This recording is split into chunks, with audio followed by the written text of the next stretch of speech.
स्वर कोकिला बुलाई जाने वाली और भारत रत्न से सम्मानित लता मंगेशकर ने दुनिया को अलविदा कह दिया। रविवार सुबह मुंबई के ब्रीच कैंडी अस्पताल में उनका निधन हो गया। वे 92 वर्ष की थी। उन्हें कोरोना संक्रमण के कारण अस्पताल में भर्ती किया गया था। लता मंगेशकर भारत रत्न, पद्म विभूषण, पद्म भूषण और दादा साहब फाल्के जैसे अनगिनत पुरस्कारों से सम्मानित थी। वे भारतीय सिनेमा की एक आइकन थी जिन्होंने हिंदी फिल्मों के लिए पार्श्व गायन शुरू किया था। उन्होंने मराठी और बंगाली सहित कई क्षेत्रीय भाषाओं में भी गाया। लता मंगेशकर एक प्रमुख संगीत परिवार से ताल्लुक रखती थी। उन्होंने संगीत भी तैयार किया और उसके साथ ही कुछ फिल्मों का निर्माण भी किया।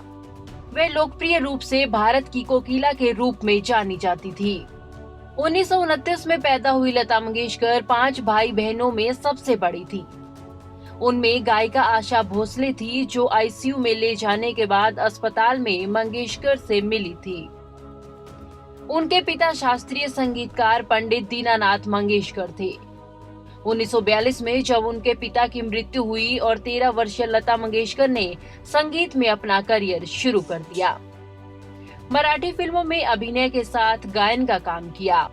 1945 में मंगेशकर ने मधुबाला अभिनीत फिल्म महल के आएगा आने वाला हिट हुआ था। वहीं से लता मंगेशकर की आवाज और करियर ने ऊंचाइयों को छुआ। लता मंगेशकर ने बैजू बावरा, मदर इंडिया और मुगले आजम, शंकर जयकिशन की मधुर हिट बरसात और श्री 420 जैसी फिल्मों में गाने गाए। मधुमती में सलील चौधरी के मधुर गीतों में उन्हें सर्वश्रेष्ठ महिला पार्श्व गायिका का फिल्म फेयर पुरस्कार दिलाया। लता मंगेशकर के नाम परिचय, कोरा कागज, पाकीज़ा, अभिमान, अमर, प्रेम, आंधी, सिलसिला, चांदनी, सागर, रुदाली और दिलवाले दुल्हनिया जैसे फिल्म शामिल हैं। हमेशा से यह कहा जा रहा था कि उनकी जैसी आवाज दुनिया भर में ना किसी की थी और ना किसी की होगी। सुरों के मामले में वे महानतम से महानतम थी। बहुत छोटे सी उम्र में ही लता दीदी को स्वर कोकिला कहा जाने लगा था।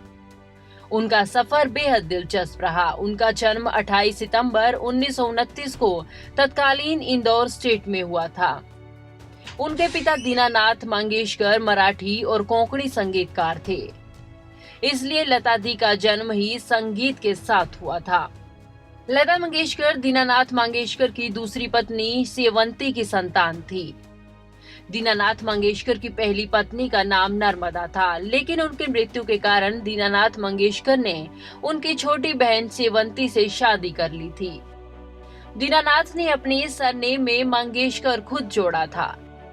वे अपने पैतृक गांव गोवा में मंगेशी को अपना सरनेम बना लिया था।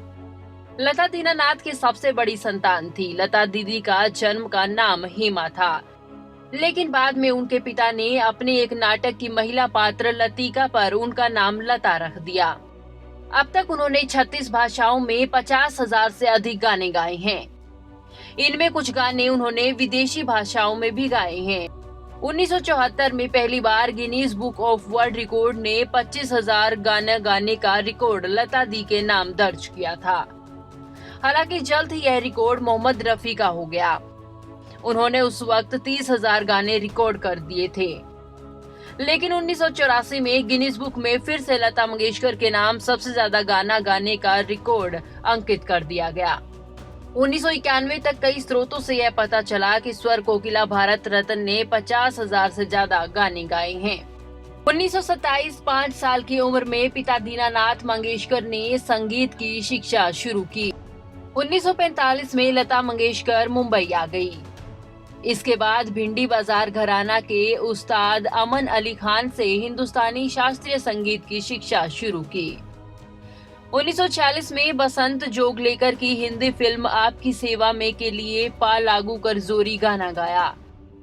1950 में लता मंगेशकर देश की सबसे लोकप्रिय सिंगर बन गई। 1953 में झांझर फिल्म की म्यूजिक डायरेक्टर बनी और 1962 में ओ मेरे वतन के लोगों गाने पर तत्कालीन प्रधानमंत्री जवाहरलाल नेहरू की आंखों में आंसू ला दिए। लता मंगेशकर को अनगिनत अवार्ड से भी नवाजा गया है। 1959 में पद्म भूषण और 1989 में दादा फाल्के साहब पुरस्कार से नवाजी गई। 1997 में महाराष्ट्र भूषण अवार्ड, 1999 में एनटीआर नेशनल अवार्ड, 1999 में पद्म विभूषण और 1999 में जी सिने लाइफ टाइम अचीवमेंट, 2001 में भारत रत्न और 2007 में लीजियन ऑफ ऑनर 5 फिल्में फेयर पुरस्कार से सम्मानित की गई। लता मंगेशकर 5 फिल्मों की म्यूजिक डायरेक्टर भी बनी। 1960 में राम राम पवहाना और 1963 में मराठा ठीठू का मेल वावा और 1963 में मोतियांची मंजुला, 1965 में सदी मन से और 1963 में तबड़ी माती।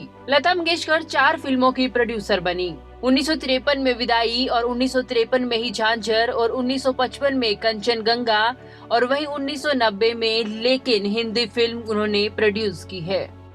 न्यूज डेस्क, खबरें अभी तक।